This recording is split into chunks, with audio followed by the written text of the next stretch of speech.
So now we're going to move to looking at economic development in other regions down here in Southern California, or in this broader region in Southern California, looking at Riverside and San Bernardino, and have a conversation about what they're doing, what some of their challenges are, and the path that they're moving forward on.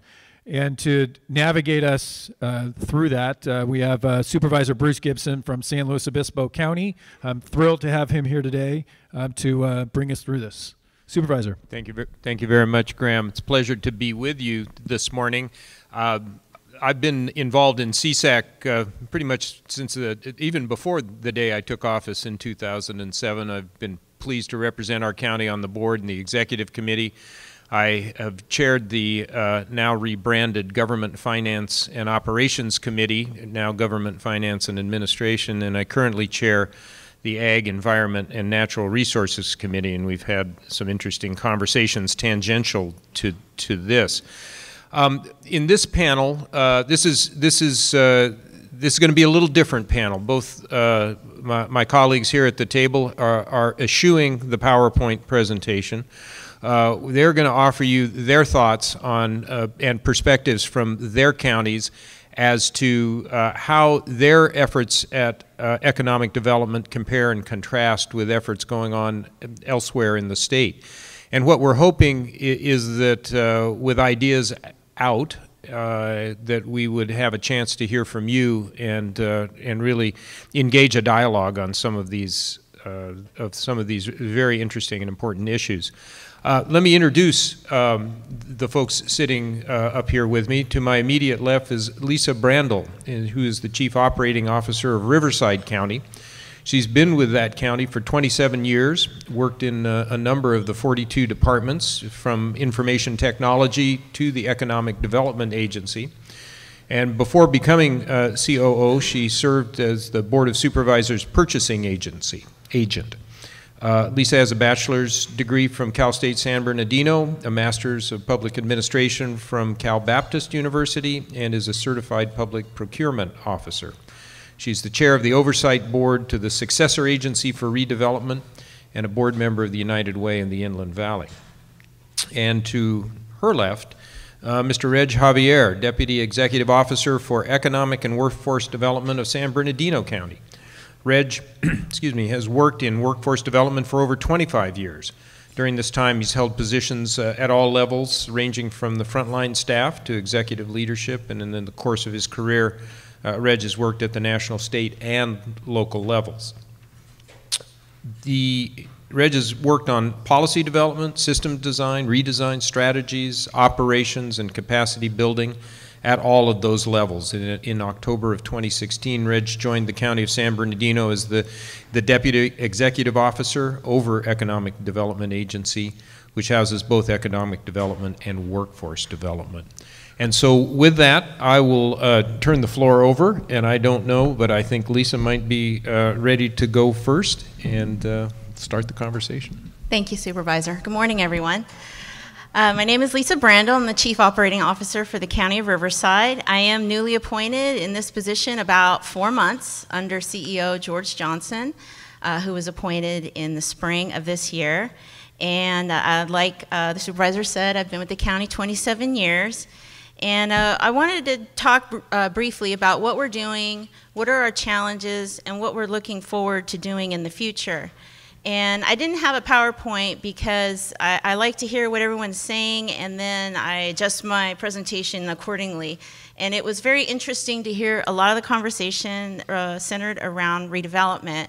And as previously mentioned, I am the chair for the Oversight Board for the Successor Agency for Riverside County.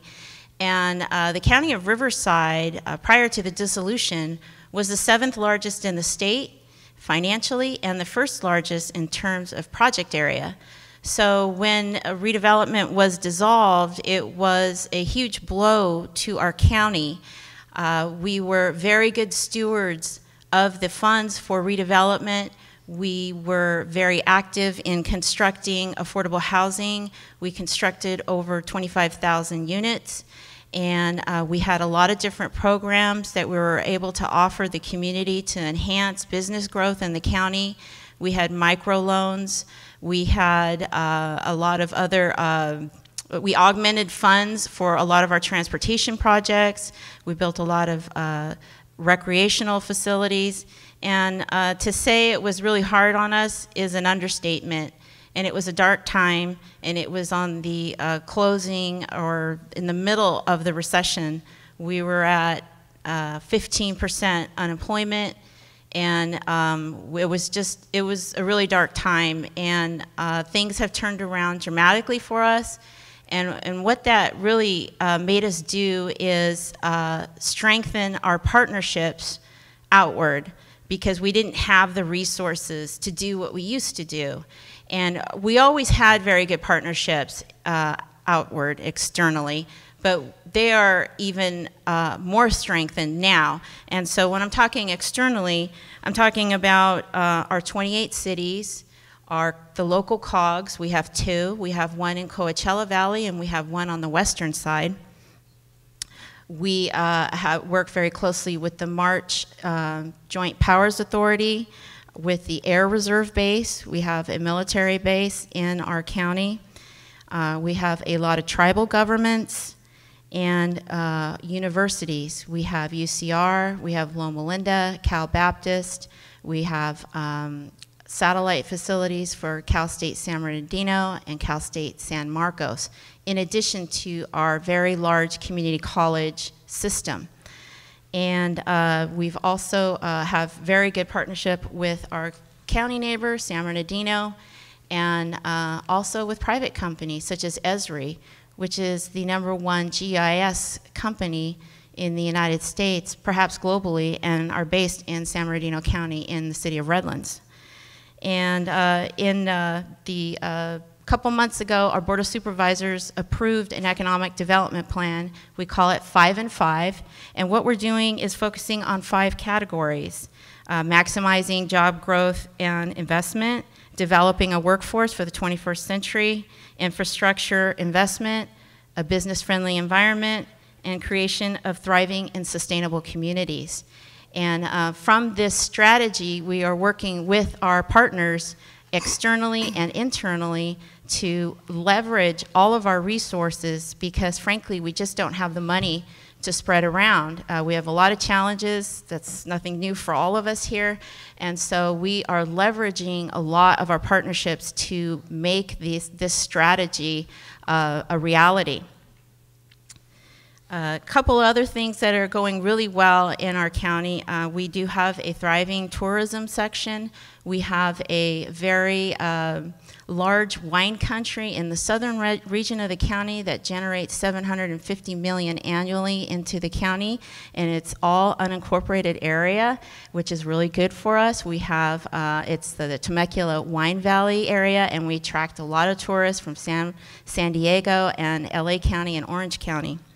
And the Coachella Valley, which is the home to the world-famous music festivals of Coachella and Stagecoach, and has really expanded, the growth of the economy out there in the desert region, and also brought some challenges such as the Airbnb rentals, which was discussed earlier. And we have a county-owned SBDC in the Coachella Valley, and we work really hard with our neighboring cities to help small businesses grow, navigate the processes through the SBA, and have a lot of outreach events in the area to grow the small businesses. Additionally, we submitted a proposal for HQ2, and by partnerships, we engaged UCR School of Film to produce our video, and it gained a lot of traction and was actually retweeted by HQ2, which we were really excited about, and it was kind of edgy for a government agency, but it did get a lot of traction. So yeah, it was a little out there, but I thought it turned out really well, and we did get a lot of traction on that. So I'd like everybody to take a look at that video at some point. It is pretty edgy. Yeah, we recently had the groundbreaking for CARB, which is a California Air Resources Board, Southern California headquarters, and that's adjacent to UCR, which is a research institute, and that is scheduled to open in about a year. We're very excited about that. We have the Inland Empire Growth Opportunity Project, and that's led by the Brookings Institute, and it's a regional strategy for both Riverside and San Bernardino counties. Reg is a big part of that, as well as Riverside County, and we are looking forward to create middle-class opportunities for our region. And that is a struggle in our region, and we are using the Brookings Institute to prepare some recommendations and strategies to how to move that forward. We have a regional workforce development plan with San Bernardino County. We focus on apprenticeships, healthcare, logistics, and manufacturing. And we've partnered with Loma Linda University Hospital and UCR Medical School to provide quality health care along with our RUH system. We are vastly, we have a huge shortage of physicians to patients in our region. A lot of our residents have to drive outside of the county to receive the specialized medical care that's needed, and so our RUHS system has partnered with Loma Linda and UCR Medical School. We're building a medical office building that will have the kind of services that our residents need, such as cath lab, dialysis, radiology, and things like that, so that they don't have to drive too far to get those services. We are also working with BNSF to increase the railway usage. Riverside County is a conduit from the Port of LA, and we do receive a lot of truck traffic from that. And it's good for the economy, but we really want to expand the use of railways, and so we're working with them to increase the use of railways and alleviate the traffic that we have on our freeways. We're also pursuing federal funding for an alternate route along the Highway 10. There's been a couple of shutdowns of Interstate 10, and that's the gateway to the eastern, outside the state into the rest of the United States. A lot of traffic comes through there, and it has a huge economic impact if that interstate shuts down. So we had a very productive meeting with Senator Harris's staff yesterday, and they were very receptive and are going to pursue funding so that we would have a bypass road in the event of another shutdown. It's not a matter of if, it's when. It's happened twice. It was very devastating for the whole region. People couldn't even come in through our county to get to LA, to get to Orange County, so we're really working hard to find the funding for that. And our future plans. With the groundbreaking of the CARB facility, our Economic Development Agency is very focused on attracting businesses in the clean tech sector.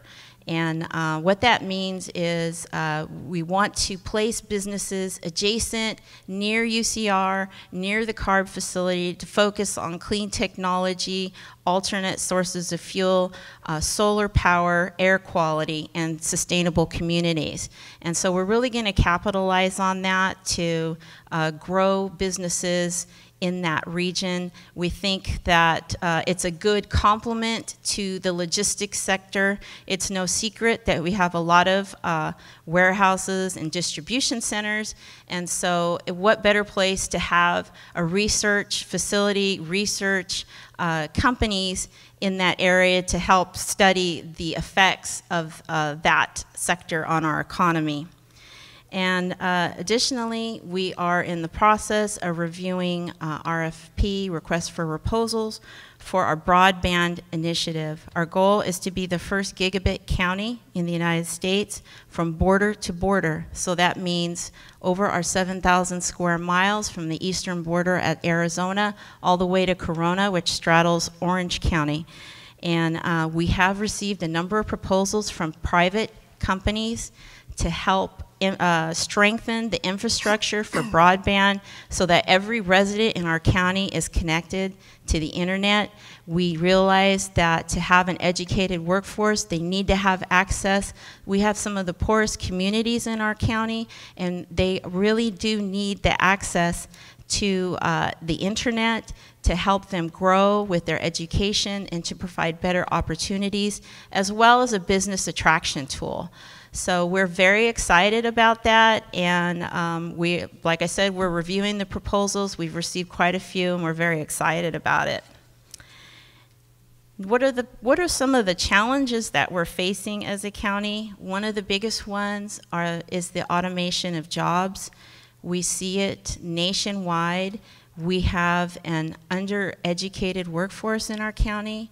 It's about 20% of our residents that have a bachelor's degree. And so we're working hard to improve that through our strengthened partnerships with our universities, our school districts, and our community college districts. And so we are looking heavily into the future, outwards, towards 2030. Where are we going to be at that time? It seems like a long time away. It's really not that far. And we need to have our children ready to fill those jobs that are going to come from the automation, because many people are going to be displaced. And we're working with our workforce development department to help educate those that will be displaced, to help them find jobs and survive and provide food on the table for their families. We are diversified. The diversification of our economy is a challenge. Like I said, we have a heavy logistics section, so we are going to capitalize on air quality research, clean tech growth, and clean tech initiatives to help grow the jobs in our county. It was previously mentioned, CEQA reform. That's a big challenge for us, the costs associated with development. It's very hard to navigate, and we do everything we can in our power to help grow private development for housing. And it is a challenge, and we work really hard with CSAC, with Sacramento, and with our legislation to improve that. I think it's like our holy grail, I think, internally for all of us to improve that. And so that is a huge challenge. Riverside County is also facing federal and state funding allocation disparities based on old formulas. Riverside County is growing exponentially. Within 20 years, we will be the second largest county in the state. And we're over 2.5 million population right now. And we are working hard with our legislators, with our associations, and with CSAC to help us on the allocation that we feel needs to be recalculated. Homelessness is a giant problem for us, as it is, I know, for everyone here. It does affect our economic development opportunities and quality of life for our residents, and it is a huge challenge that we're facing. Like I said, we don't have a lot of funds to go around, so we partner a lot with our department and with our other cities to come up with solutions. It's very frustrating, and it's an ongoing issue, and our supervisors are very concerned about it. It's their #1 complaint that they receive. And we are working really hard with our Economic Development Agency, with our federal funded agencies such as Housing Authority and Social Services, Workforce Development, to try and find places for these folks to live. And affordable housing is a huge challenge that's been touched on in our previous panel. Yes, Riverside County is affordable when compared to our neighboring counties, but not for long. It's getting very high. A lot of people are priced out, and what we have are multiple families living in homes and trying to find homes that will take them and pay the rent and then have money left over to save for school and to pay for their car. So it's a huge quality of life issue, and the affordable housing is a huge challenge. We've approved some housing developments, but like has been discussed before, there's not a lot of inventory out there, and people are struggling to find places to live and feed their families at the same time. And access to capital.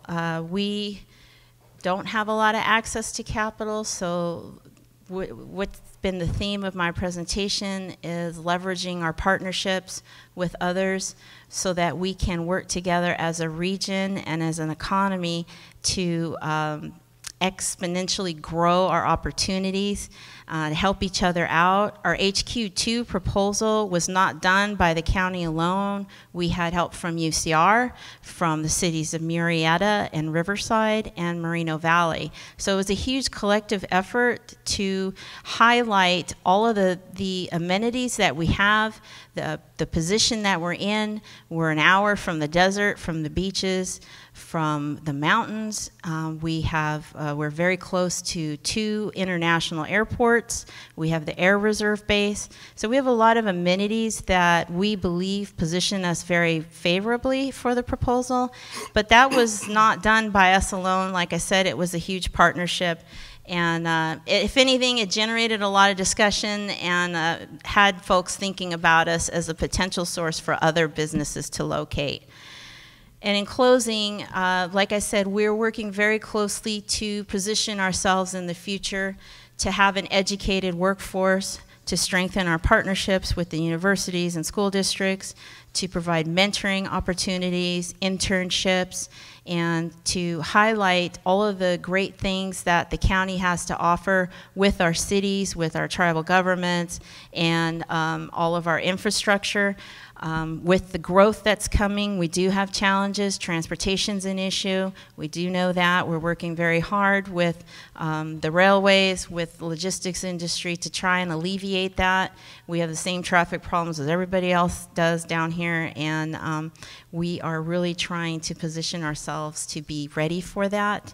And there's a lot of uncertainties. And so if anything from my presentation is that we're always willing to help. We work very closely with our neighboring counties, with CSAC, with our legislation, because we can't do it alone. We know that. And we have to work together to position ourselves in Southern California and statewide to help each other out. There's a lot of great things that we have to offer each other, and we just don't have the money alone to do it. And so working together, I know that we're going to be a lot stronger. I'm very optimistic, but I am realistic at the same time. We do have a lot of challenges. So thank you. Thank you very much, Lisa. We'll move over and hear from Mr. Javier. Okay. Well, I can, given the fact that San Bernardino County is a neighboring region to Riverside, I can almost say ditto to nearly everything that Lisa said, because we do share a lot in common with one another, given our proximity and our size, quite frankly. San Bernardino County is the largest geographic area county in the country. It's 20,000 square miles. So we have both population density, centers of population density, and very rural areas and really sparse areas as well. And so I'm going to take a little bit of a different slant in terms of offering you a perspective on economic development, given the fact that Lisa has already said that the Inland Empire is one of the, I think the second fastest growing region in the country. Quite frankly, Lisa and I we can all go to bed and wake up 5 years from now and our region's going to have grown. But in that growth, the real question is, how are we going to grow so that we grow in a really healthy way as a region? And Lisa touched on sort of the demographic makeup, where we've got a lot of pockets of real challenged communities, low educational attainment. As a matter of fact, our largest city in San Bernardino County is one of the most distressed cities in the country. Really low graduation rates, crime rates are really high, poverty rates are extreme. But there are things that we're doing that really are remarkable. And so forgive me for sort of taking a step back. One, took on this job a year ago. I moved up to San Bernardino County about 8 months ago from San Diego County. So this is a whole different dynamic from San Diego County. So I still feel somewhat like I'm drinking water out of a fire hose, but I'm going to try and cast exactly what has happened over time that's allowed us to do certain things that I think you guys will find really interesting. Back in 2010 and 2011, the county took on a really huge initiative. It was the Countywide Vision Project. It's interesting when you decide that you're going to go out and create a vision for the county, but the reality is this vision project actually required 18 community meetings, and this is community meetings going to all parts of that 20,000 square miles I just talked about. Thousands of surveys, input from stakeholders and experts in education, the economy, and the environment, public safety, tourism, and community services. Really what we went out to do was really get real honest feedback from the community and stakeholders on what we do well as a county, what we don't do well, sort of really the good, the bad, and the ugly of the story. And then we facilitated dialogue around really establishing a clear vision that was going to govern how everybody functioned in the county. And I'll just reduce it to this, is that our beacon as a county is to become a complete community, a complete county, similar to what the supervisor said in his opening remarks. I start with this because it sort of lays the foundation for what we have done over since that time. When I came on board, I came in and I said, I want to introduce a concept to all of us in the county, and that is this concept of us becoming a magnet region. The magnet status actually comes from the healthcare industry, where magnet hospital systems are actually a designation where everyone wants to get care there because the best doctors and nurses work there. Everyone wants to work there because the best doctors and nurses work there, and every other hospital wants to be like that hospital because of that same scenario. That's sort of that magnet attraction factor. But if you were to apply that concept to a region and say, what does it take for us to become a magnet region, sort of this attractor of talent, quality of life, business, all of those success factors, then you begin to understand what complete county or complete community looks like. So I began with a few conversations.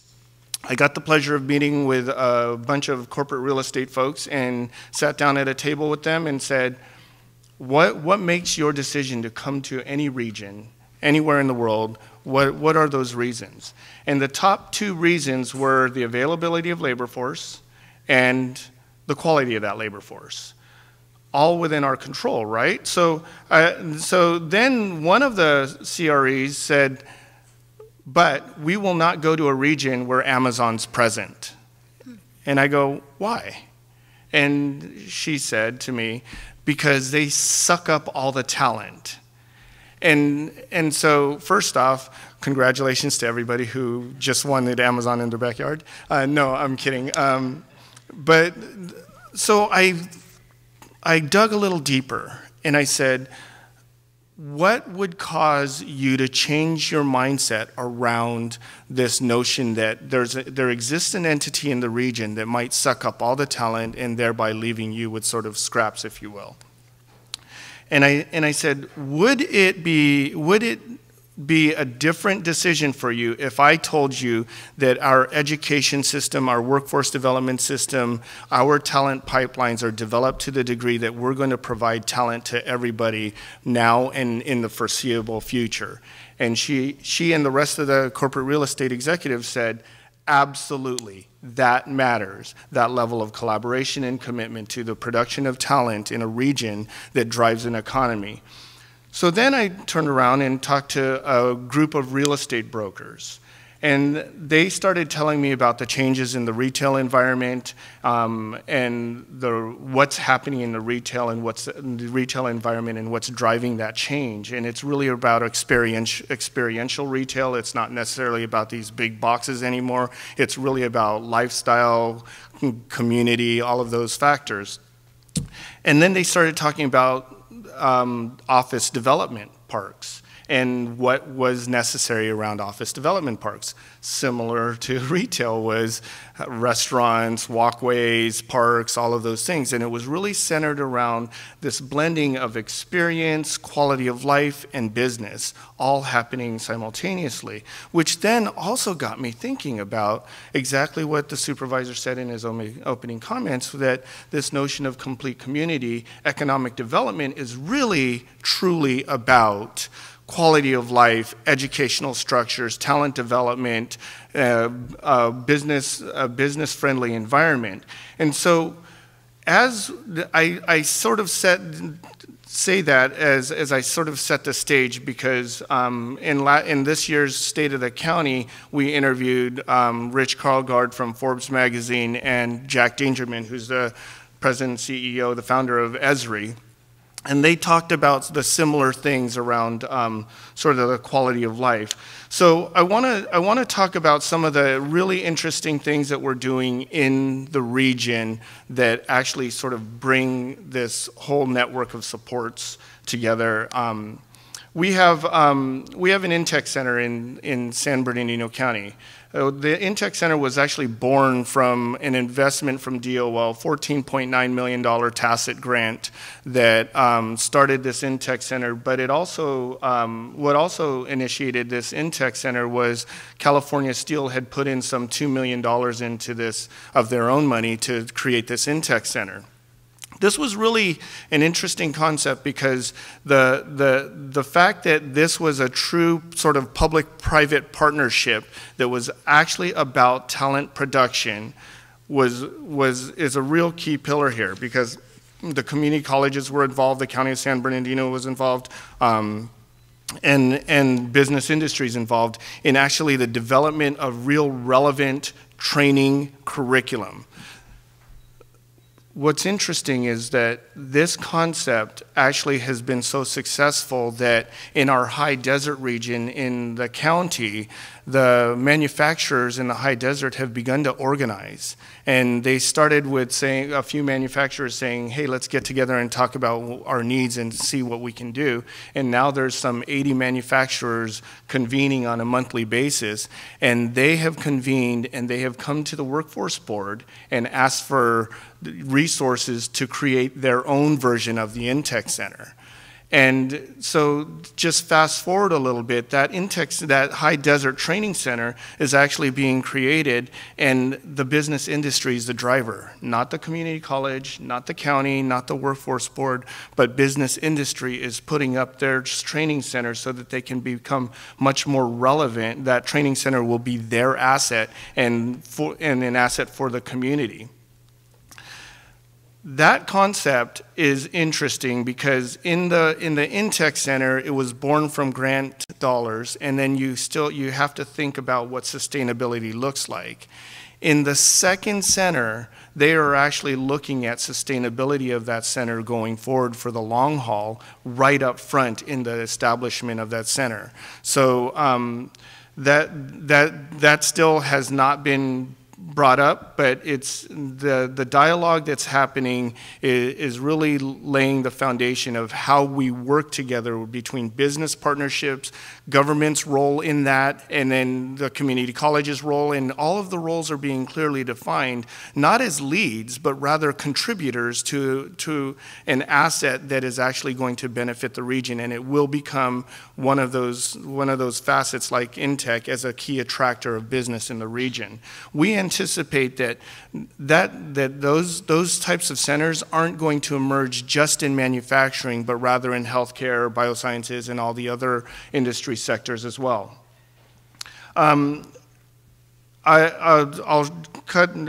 shorten some of my comments to, there's another initiative that I'd like to just sort of highlight that really frames where we're heading as a county, and that is our Career Pathways Initiative. We've got a school district, the San Bernardino City Unified School District, 55,000 students, had a graduation rate of 55%. In the entire school district. That was 4 years ago. Today, that graduation rate is 87%. And thank you very much. And that's due to the work of obviously the Board of Education, but also a superintendent that is just incredibly innovative, Dale Marsden. But what he came to me and he said was, Reg, my goal is to put 100% of all kids in our district in a career pathway. That's kindergarten through 12th grade, not high school alone. Right now in this school district, there are kindergarteners that go into class and they go log into a computer and log into SolidWorks software, which, by the way, is the same software that's used in the manufacturing environment. And they log in and they design their own candle holders and then print them on their 3D printer in their own classroom. 3rd and 4th graders are designing candelariums and they're manufacturing them in their classroom. And they started, because we had a school shooting, they wanted to benefit the victims of the school shooting, so the 3rd and 4th graders started a website to sell their candelariums to the benefit of those victims, the families of those victims. You log into that website, and there's misspelled words. You know why? Because there wasn't a single teacher involved in the creation of that website. Now, I don't know about you guys. If I was in 3rd and 4th grade, and if I did e-commerce in 3rd and 4th grade, I probably wouldn't be sitting here speaking to you guys right now. But it gains in sophistication as the years progress. And really, I was telling Bruce this earlier, is that I used to speak on education, the education system. College and career readiness, for the most part, for me, has always been a farce. And the reasons why I say that is that how does a child growing up in the education system understand what college and career readiness means to them if they don't know what is out there in the world that's for them when they grow up and want to start their career? So really, the key to it for youth is really increase the number of collisions they have with sort of workplace experience and career exploration and all of those things, so that they can make good decisions around college and career readiness. This career pathways model goes on. So after Dale told me about the career pathways model, I went to the chancellor of the community college district in San Bernardino and said, hey, Bruce, guess what? Dale said that he's going to have 100% of all kids in a career pathway, kindergarten through 12th grade. And Bruce said, wow, that is impressive. And I said, yeah, what do you got? And it began a dialogue around what he can do to continue this path. And so now the community college district has committed that they're going to endeavor to dual enroll, concurrent enrollment, 100% of every high schooler into community college, and have the infrastructure to have that every high schooler leave high school with a certificate or a credential in their career pathway. So that wasn't enough. I then went to our workforce board chair and I said, Tony, Dale's doing this.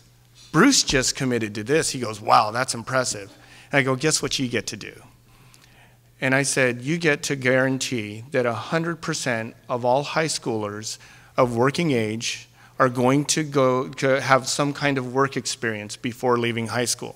Now, studies show that kids that have some kind of work experience before leaving high school far outperform their counterparts that didn't have work experience, both academically and in life. So that sort of took the board chair aback a little bit. He said, can we afford that? And I said, no, you can't. But that's the work of the workforce system, is that we are going to endeavor to actually align resources, go out on a campaign and engage businesses on this need to really lift up communities through these kids that'll actually grow up in a world of work and be able to see a vision of their life that's different than that they are being raised in today. So that career pathways model is actually being stress tested this coming spring, because we're going to stress test both the concurrent enrollment and the work experience components, because the intent is the following year, we're going to scale that up to all 33 school districts. Now, if you can imagine the difference in communities that'll happen in communities from an economic development perspective, if kids grow up in this engaged work environment where they're learning their A through G requirements and all of their education requirements through applied and contextualized learning environments, and be able to have a mindset of work and be able to grow up and work in their communities. Now, why is that important? Is that it's sort of a chicken or the egg discussion, right? Is, do you produce the talent and then the businesses come, or do you attract the businesses and then produce the talent? Well, we're saying to businesses, because of that dialogue that I talked about earlier, we're saying to businesses, we're building the infrastructure that's going to produce talent now and in the future that's absolutely relevant to what's happening, what the businesses are going to need. Now, I'm going to close by talk about what's ahead of us in the future. Is really HQ2, the Amazon headquarters. We also submitted a proposal, revealed a lot of things for us. Similar to Lisa's comments that said that the experience was really great because we got to collaborate with community colleges, universities, all of the partners in the region, but it revealed some things to us that were not necessarily surprising, but actually offered us a great deal of opportunity. And some of those things were really thinking about economic dependencies.